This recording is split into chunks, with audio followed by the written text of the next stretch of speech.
Ellen Contosi tá Becky Watkins agus Dervla Byrne agus you know na immorí sin tá an Lewis eci ar acu ar na clíhan agus bhaise sin an tábhacht go nniu just mátá siad ag chuir an líróid you know ar na clíhan chun an brú ar chuir ar an fear an eile. Se agus cíimiad fan Peamount United sunar an scáileán gan éana harú an bhuirin a hosnig in san cléthe le canis sa cúlachas an tá Reid Burke an Cosantorian son, Lordan O'Callaghan gan áras in íon an bhanistóra James yes agus Clay Lucy McCartan atara Jetta Bill agus Chloe Maloney. Lorna Parker na Fs Fitzgerald agus Falley in éanach le Karen Duggan agus an Tanna Peep agus a Whaling. Ceann Curamacadíon taobh hauld an Barker héamh na lábhit lé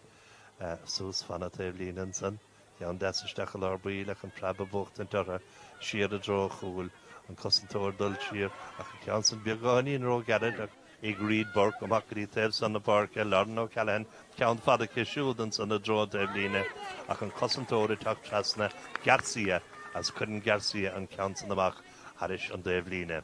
An dáir an na gérig lehead na Parke úsáid go dtí seo.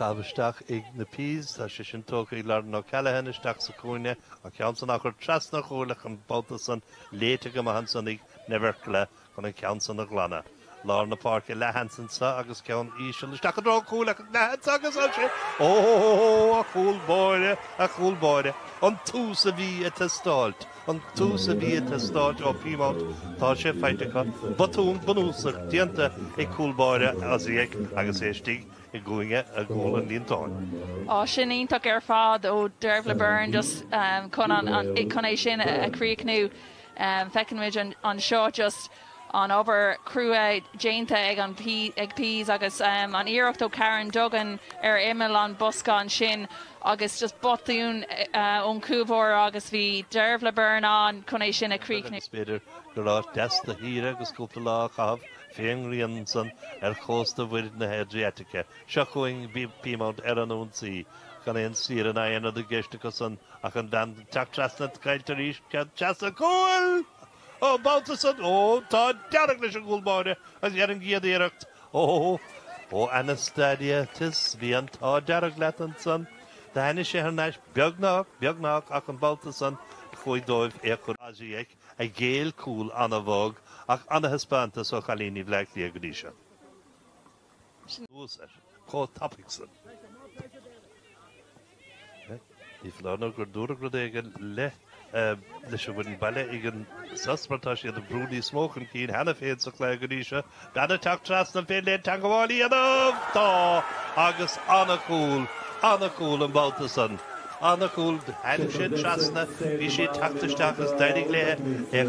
citóga chur léthe ganí a flama ar an bhalaí mar a dúirta bhar agus isteach go cúil an agaigh anna cúil go deo agus an báta san istórim gur ibid é dethe chun isteach é. Sin í lachna an dan a fúd an dá cúil sa cléthe le canis níis a bhéh chuann sé sin áthú ó bhain ar chósaí. Heir gan áras agus an ceann san Curamacaice lena caiiseach cáilithe ag Peamount i Lorna Parke agus ceann fada Curamacaice se chuing cúlbáir an déhile an ceann san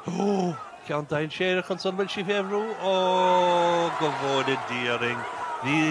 is a gan go bhíoach sé sin tarlúint tá níomh Reid Burke a sí gerán ach bhfuil is go ní féidir é bheith gerán na héige ach léad féinnig.